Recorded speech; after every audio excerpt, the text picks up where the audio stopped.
Estamos de volta na Assembleia, na TV Debate, conversando hoje no estúdio da Assembleia Legislativa de Pernambuco com Túlio Velho Barreto, pesquisador e cientista político da Fundação Joaquim Nabuco e autor de trabalhos sobre o golpe militar de 1964. Aos 40 anos do golpe, o Túlio escreveu com o jornalista Laurindo Ferreira um livro chamado Trilha do Golpe. 45 anos, mais outro livro, 1964, O Golpe Passado a Limpo. E aos 50 anos do golpe militar, ele e equipe produziram um trabalho virtual no site www.coletiva.org sobre esse período que aconteceu aqui no país. No primeiro bloco vimos alguns aspectos do golpe militar. Mas, Túlio, voltando a essa questão específica do papel do presidente João Goulart. O presidente João Goulart, no entender de alguns, ele revelou uma certa fraqueza no comando do país, deixando as forças de esquerda se aflorarem, como também não liderando as forças militares. Não conseguiu se comportar verdadeiramente como um presidente que controlava a nação. Isso aconteceu de verdade? Veja bem, o papel de Jango é um papel bastante discutido e é um papel controverso nesse processo. A gente deve lembrar o contexto em que Jango governou, que foi o contexto da Guerra Fria, né? Então, sem dúvida nenhuma, os interesses que o Brasil despertava eram grandiosos, né? Esses interesses eram grandes. Os Estados Unidos tinham uma atenção especial em relação ao Brasil, sobretudo ao Nordeste, por ser a região mais pobre, mais carente e talvez mais suscetível ao surgimento de lideranças políticas que viessem a defender, por exemplo, uma revolução social, uma mudança social mais radical, no estilo da cubana, por exemplo, né? O próprio presidente norte-americano, John Kennedy, teve, com relação ao Nordeste, uma relação muito próxima, né? Edward Kennedy, Robert Kennedy tiveram no Nordeste aqui para defender e implantar programas de apoio, né, à região. E na eleição de 62, por exemplo, os Estados Unidos teve uma participação ativa através do IBAD, aqui financiando candidaturas mais conservadoras, anti-Arraes, anti-Jango. Então, nesse contexto da Guerra Fria, o presidente da República tinha talvez margens de manobra muito pequenas. Mas, de toda forma, a gente pode, por exemplo, comparar o papel que Jango desempenha e o papel de Arraes aqui em Pernambuco. Exato, né? Foram bem diferentes. Diferentes. Arraes mostrou a resistência, mostrou uma certa força para se manter como governador eleito. Embora ele também não tivesse partido para por exemplo, a organização de forças militares, né, para resistir, como o próprio comandante da Polícia Militar em Pernambuco, Ango Trench, que era oriundo do Exército, e defendeu uma resistência armada. Quer dizer, Arraes não chegou a fazer isso, mas evidentemente que são papéis diferentes, como você chama a atenção. Arraes saiu deposto e preso do palácio, né? Jango, no momento do golpe, que as tropas se dirigiam ao Rio de Janeiro, ele voa do Rio até Brasília, e de Brasília ele vai até o Rio Grande do Sul. Quer dizer, do Rio Grande do Sul ele já sai do país exilado e o golpe razoavelmente consumado naquele momento.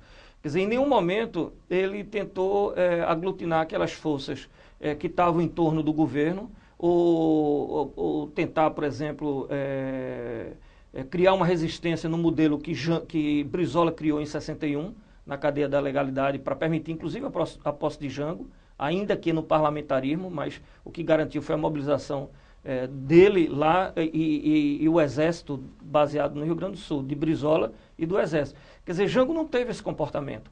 De certa forma, ele foi se afastando do centro do poder e dos acontecimentos. Não para montar, a partir do Rio Grande do Sul, uma certa resistência.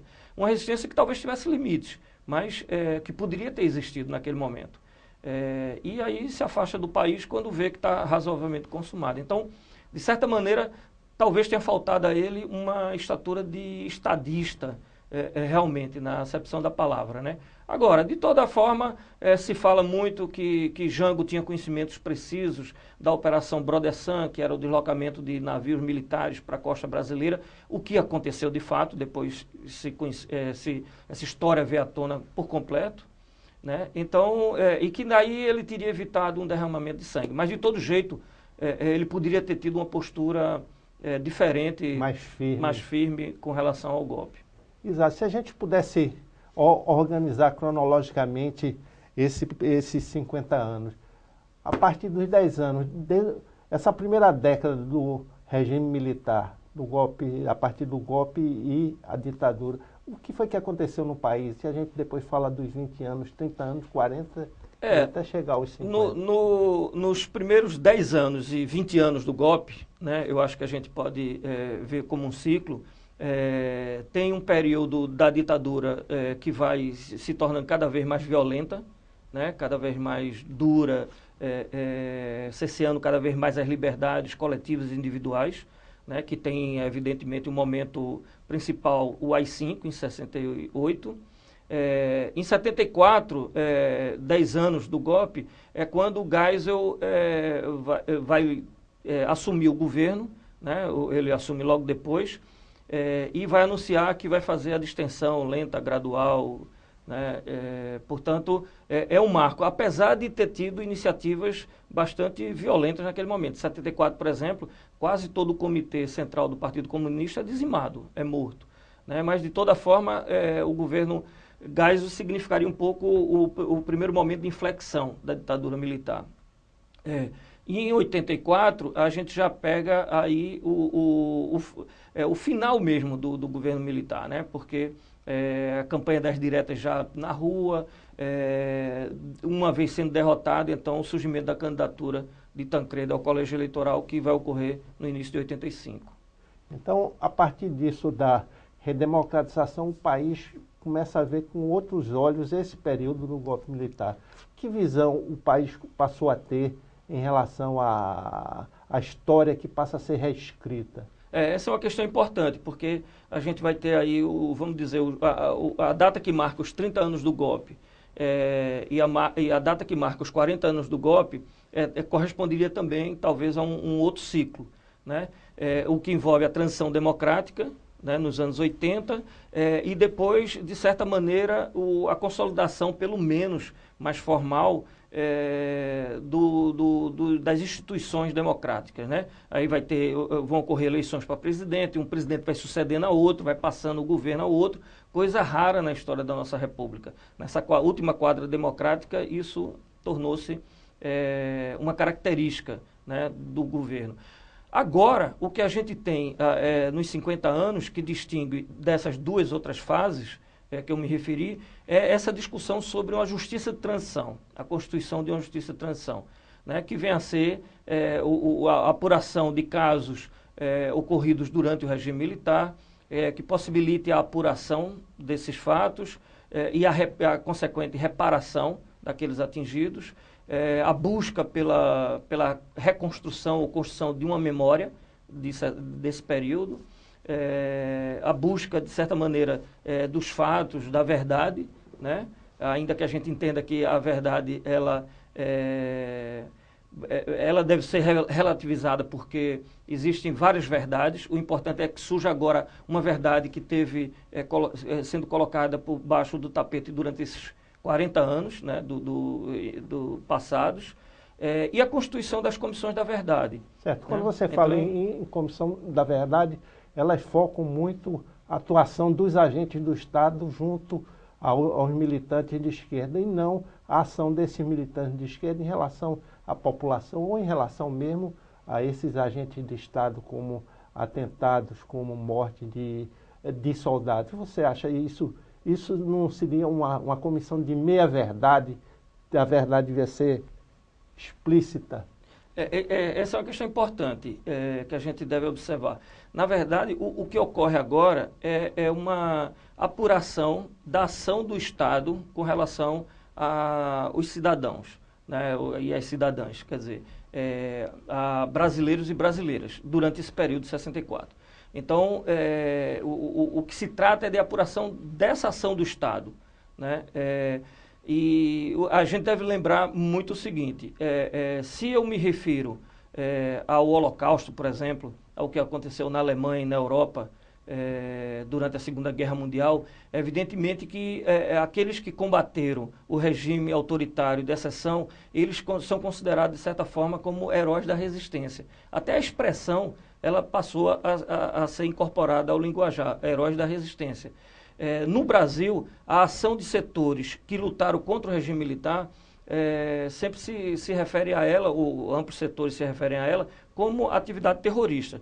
Quer dizer, essa é uma discussão que todas as informações trazidas pelas comissões da verdade poderão relativizar no sentido de que muitos daqueles que tombaram diante do regime tombaram numa luta contra um estado de exceção, contra um período de ditadura, quando o Estado agia com toda a liberdade, né, para sequestrar, para torturar, para matar e, muitas vezes, fazer desaparecer o corpo dessas pessoas. Então, as comissões da verdade, na verdade, de fato, tentam trazer essa perspectiva, que é uma perspectiva que não aparece na história, né? Os casos envolvendo a esquerda em relação aos militares ou ações mais amplas na sociedade, essas são histórias que se conhecem bastante.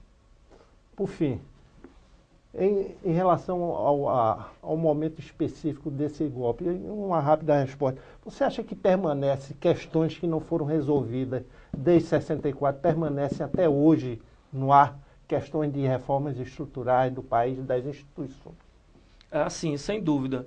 Né? No meu entendimento, o golpe de 64 significou um grande atraso nesse sentido, né? de redirecionar o país para reformas estruturais que ele precisava ter desde a década de 60. Né? Quando se fala na questão da reforma agrária, essa é uma dívida que se tem secular, né? Mas que em 64 se tentava fazer algo. Reforma na área do ensino e diversas outras reformas que compunham ali o conjunto de reformas propostas por Jango. Então a gente tem um déficit com relação aos anos 60.